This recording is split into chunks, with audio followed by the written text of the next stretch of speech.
भक्तों ओम नमः शिवाय, श्री शिवाय नमस्तुभ्यम, जय श्री महाकाल। जी हाँ भक्तों, क्या आपका भी जो बच्चा है उसका मन पढ़ाई लिखाई में नहीं लगता?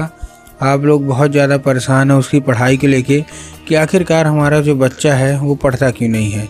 आपने हर वो कोशिश कर ली उसको पढ़ाने के लिए, लेकिन फिर भी आपका जो बच्चे का जो मन है ना वो पढ़ाई में बिल्कुल भी नहीं लगता। तो आपको परेशान होने की बिल्कुल भी आवश्यकता नहीं है, क्योंकि आज जो मैं आपको उपाय बताने वाला हूँ, अगर आपने इसको ध्यान से सुन के और अच्छे तरीके से कर लिया तो अवश्य रूप से सारी इच्छा, सारी मनोकामना जो है वो पूरी होंगी ही होंगी। और आपका जो बच्चा है उसका जो मन है वो पढ़ाई लिखाई में लगेगा ही लगेगा।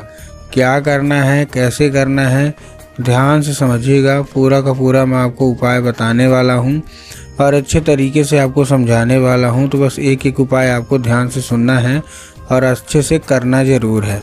देखिए, आपको भी पता है कि पूज्य गुरुदेव की जो कथा होती है उसमें लाखों की भीड़ आती है। कैसे भीड़ आती है? लाखों की भीड़ आती है। और जब गुरुदेव की कथा में लाखों की भीड़ आती है तो वहाँ ज़्यादातर जो भक्त होते हैं वो क्या करते हैं, पत्र के द्वारा अपनी इच्छा और पत्र के द्वारा अपनी मनोकामना जो होती है वो गुरुदेव तक पहुँचाते हैं।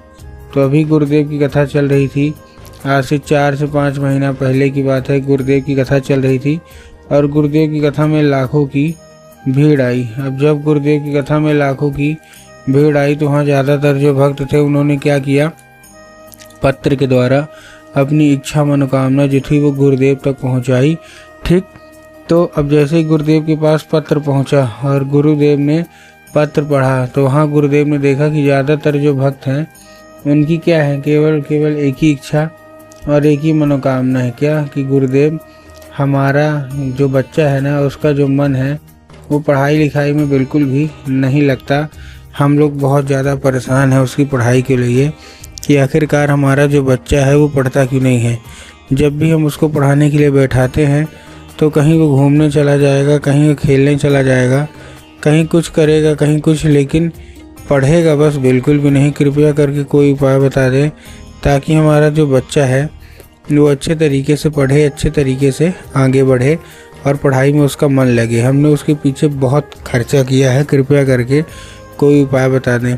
अब जैसे ही गुरुदेव ने देखा तभी गुरुदेव ने 2 से 3 उपाय बताए और कहा, केवल और केवल ये उपाय कर लेना, तुम्हारा जो भी बच्चा है जिसका भी मन पढ़ाई लिखाई में नहीं लगता, अवश्य रूप से उसका जो मन है वो पढ़ाई की ओर लगेगा ही लगेगा। अब जैसे ही गुरुदेव ने उपाय बताया तो लोगों ने जा जाके इस उपाय को घर में करना शुरू कर दिया।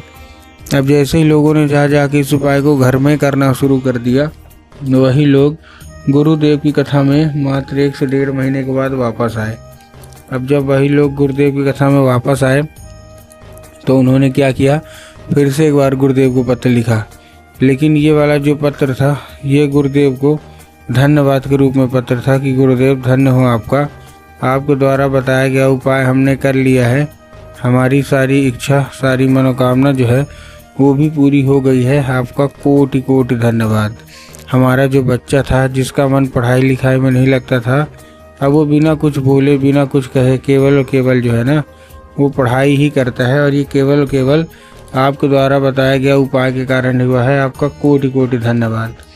तो देखिए, जो लोग भी मेरी आवाज़ अभी सुन रहे हैं ना, अगर आपको भी जानना है कि आखिर ऐसा कौन सा उपाय है जिसको करने मात्र से इच्छा मनोकामना पूरी हो जाती है, तो चलिए हम बताते हैं आपको आज की इस वीडियो के माध्यम से कि आपको करना क्या है।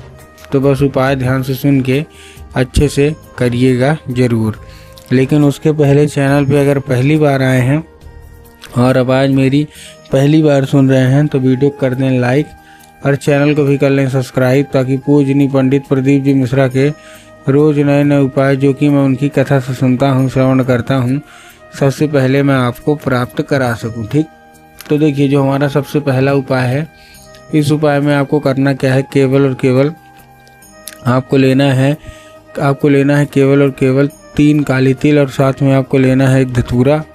अब 3 काली तिल ले लिया और धतूरा ले लिया और अपने बच्चे के हाथ में देके उसको भेज दीजिए कहाँ, सीधा शिव मंदिर। अब जैसे ही आप अपने बच्चे को शिव मंदिर भेजेंगी, उसको बोलिएगा कि दक्षिण दिशा में खड़ा हो जाए और उत्तर की ओर अपना चेहरा कर ले। अब देखिए दक्षिण और उत्तर में ना बहुत सारे लोग कंफ्यूज होते हैं कि दक्षिण क्या है उत्तर क्या है, हमको थोड़ा साफ साफ बताओ। तब गुरुदेव ने साफ साफ बताया है कि आप जिस भी शिव मंदिर जा रहे हैं उस शिव मंदिर का जिधर साइड जलाधारी होगा आपको अपना चेहरा उधर साइड करके खड़े हो जाना है। ठीक, खड़े हो गए।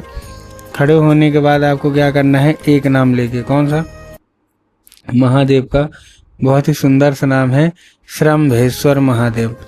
तो आपको करना क्या है, आपको श्रम्भेश्वर महादेव का नाम लेके और उन्हीं का स्मरण करके आपको क्या कर देना है, अर्पित कर देना है बस। पूज्य गुरुदेव कहते हैं कि अगर आपने ऐसा कर लिया तो अवश्य रूप से इच्छा मनोकामना जो है वो पूरी होगी ही होगी।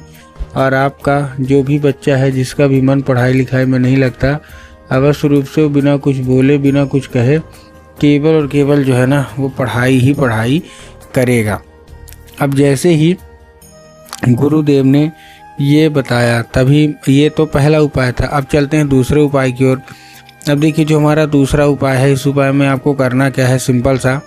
इस उपाय में आपको लेना है केवल और केवल आपको लेना है एक लाल फूल। एक लाल फूल के साथ साथ आपके घर में तो ये उपाय करना है तो आपके घर में माता सरस्वती की फ़ोटो या मूर्ति होना अति अनिवार्य है। अगर आपके घर में माता सरस्वती की फ़ोटो या मूर्ति है तब तो अच्छी बात है, लेकिन अगर आपके घर में माता सरस्वती की फ़ोटो या मूर्ति नहीं है तो आपको बाज़ार जाना है, माता सरस्वती की फ़ोटो या मूर्ति लानी है और घर में उनको स्थान दे देना है। ठीक, दे दिया स्थान देने के बाद शाम के वक्त में जब भी आपके घर में पूजा पाठ हो, आपको वो जो लाल फूल है वो उठाना है, माता सरस्वती को अर्पित करना है और माता से उसको औषधि के रूप में मांगना है कि माता कृपया करके हमको इसको औषधि के रूप में प्रदान करिए। अब क्या होगा, अब ये औषधि का रूप ले लेगा। अब आपको करना क्या है, उसी रात जब आपका बच्चा अच्छे से खाना पीना खा के सो जाए तो आपको लाल फूल उठाना है और अपने बच्चे के माथे पे 2 से 3 बार आपको क्या कर देना है, फेर देना है बस। पूज्य गुरुदेव कहते हैं कि अगर आपने ऐसा कर लिया तो अवश्य रूप से आपका जो बच्चा है वो पढ़ाई की ओर आकर्षित होगा ही होगा।